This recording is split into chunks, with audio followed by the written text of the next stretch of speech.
लौकिक रूप यानी जनता द्वारा प्रयुक्त भाषा। इसमें अपने धर्मग्रंथ लिखे गए थे, रामायण महाभारत। रामायण और महाभारत की जो भाषा का जो रूप था वो लौकिक रूप था। अब वैदिक रूप क्या था, थोड़ा कठिन था। तो इसमें एक एक शब्द है वो एक एक पंक्ति का हुआ करता था। इस कारण से ये केवल वेदों और उपनिषदों तक ही क्या रही, सीमित रही। लौकिक रूप है वो क्या गया, इसका बढ़ता गया और लौकिक रूप में अन्य भाषा के शब्दों का भी प्रयोग धीरे धीरे होने लगा, जिससे निकल के आई पाली भाषा। कौन सी भाषा, पाली भाषा।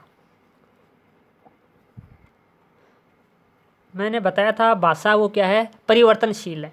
क्या है, परिवर्तनशील है। लौकिक रूप में परिवर्तन होने के कारण कौन सी भाषा बनी, पाली भाषा बनी।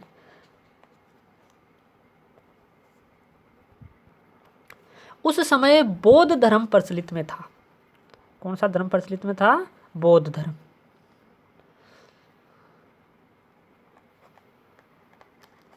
तो जो बौद्ध धर्म के जो धर्म ग्रंथ है त्रिपिटक, वो कौन सी भाषा में लिखे गए, पाली भाषा में।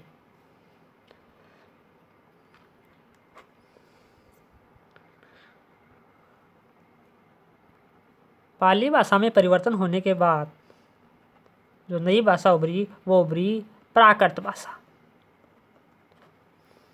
कौन सी भाषा, प्राकृत भाषा। इसे जैन धर्म की भाषा कहा जाता है। यानी उस समय जैन धर्म प्रचलन में था। यानी जो इसके जैन धर्म के जो धर्म ग्रंथ है आगम, वो कौन सी भाषा में लिखा गया, प्राकृत भाषा में लिखा गया। अब प्राकृत भाषा के पश्चात जो भाषा बन के आई वो आई अपभ्रंश भाषा। देखो इसका नाम अपभ्रंश, भ्रंश शब्द से समझिए। भ्रंश का अर्थ होता है वलय पड़ना। वलय पड़ना यानी किसी समतल धरातल में भ्रंश पड़ने से क्या कहेंगे, वलय पड़ना यानी उबड़ खाबड़ होना। यहाँ से क्या हुआ, इनका शब्दों का रूप बिगड़ना प्रारंभ हुआ। जैसे रामेश्वर, तो इसको डायरेक्ट रामेश्वर। इस प्रकार से शब्दों में क्या होने लगा, परिवर्तन होने लगा। परमेश्वर, परमेश्वर।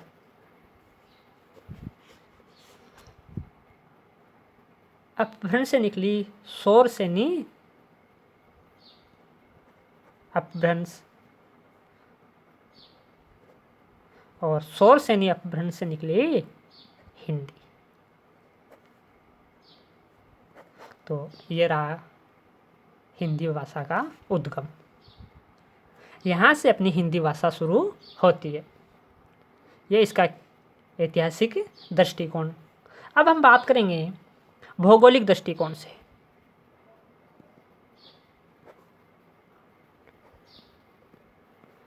भौगोलिक दृष्टिकोण से देखो, हिंदी जो भाषा है वो अधिकतर मध्य भारत में बोली जाती है।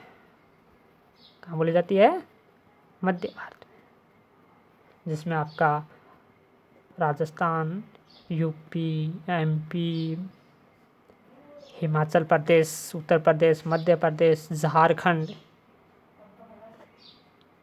बिहार, छत्तीसगढ़, उत्तराखंड, दिल्ली,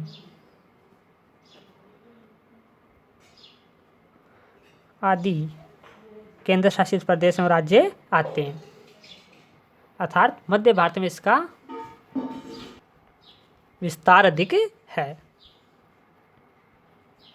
अब हम बात करेंगे राजनीतिक दृष्टिकोण से।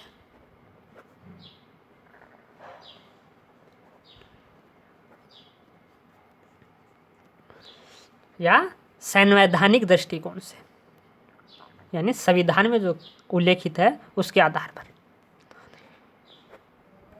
तो संविधान में इसका जो उल्लेख किया गया वो अनुसूची 8 में किया गया है। जो 22 भाषाएं हैं उनमें से एक है हिंदी।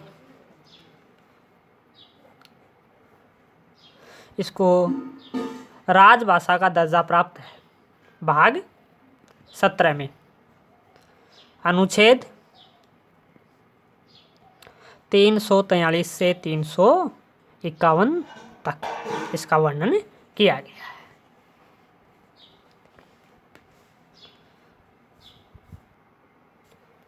देखो दोस्तों, एक शब्द आया है राजभाषा, इसके बारे में कुछ जानते हैं। एक होती है आपकी बोली, एक होती है भाषा, एक होती है मातृभाषा, एक होती है राजभाषा, एक होती है आपकी राष्ट्रभाषा। बोली किसे कहते हैं? क्या होती है बोली?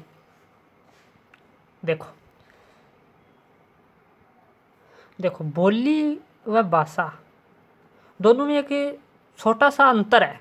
बोली एक सीमित क्षेत्र में बोली जाती है, सीमित क्षेत्र में, जबकि भाषा है वो व्यापक क्षेत्र में बोली जाती है। जैसे थोड़े से देखते हैं हम, जैसे अपने राजस्थानी क्या है, जो भाषा है उसमें ढूंढाड़ी, मेवाती, ये क्या है, बोलियां हैं, तो इनका क्या है, एक सीमित क्षेत्र है। राजस्थानी भाषा है वो एक पूरे प्रदेश में बोली जाती है, तो वो क्या हो गई, भाषा हो गई। तो इसमें हम इस प्रकार समझेंगे, बोली एक सीमित क्षेत्र में बोली जाती है और भाषा जो व्यापक क्षेत्र में बोली जाती है वो भाषा कहलाती है, वो सीमित क्षेत्र में बोली जाती है वो बोली कहलाती है। अब बात करते हैं मातृभाषा, यानी वह भाषा जो माता के मुख से सीखते हैं, वह भाषा कौन सी होती है, मातृभाषा। परिवार से सीखते हैं, समाज से सीखते हैं, अपने उस आसपास के वातावरण से जो भाषा में सीखते हैं वो कौन सी होती है, मातृभाषा। अब बात आती है राजभाषा की। राजभाषा यानी प्रशासन की भाषा होती है, प्रशासन की भाषा, राजकीय कामकाज की भाषा भी हम बोल सकते हैं। अब बात आती है राष्ट्रभाषा। राष्ट्रभाषा किसी राष्ट्र की संपूर्ण जनता अथवा अधिकांश जनता द्वारा प्रयुक्त भाषा को राष्ट्रभाषा कहा जाता है। यानी किसी राष्ट्र की या तो संपूर्ण जनता उस भाषा को बोले या अधिकांश जनता उस भाषा को बोले,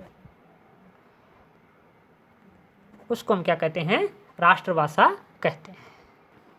ये मैंने छोटा सा बोली, भाषा, मातृभाषा, राजभाषा, राष्ट्रभाषा में अंतर समझाने की कोशिश की है। इसी के साथ ही मैंने आपको हिंदी भाषा का सामान्य परिचय देने की कोशिश की है। ये वीडियो अच्छा लगे तो दोस्तों सब्सक्राइब करें, लाइक करें व कमेंट करें। धन्यवाद।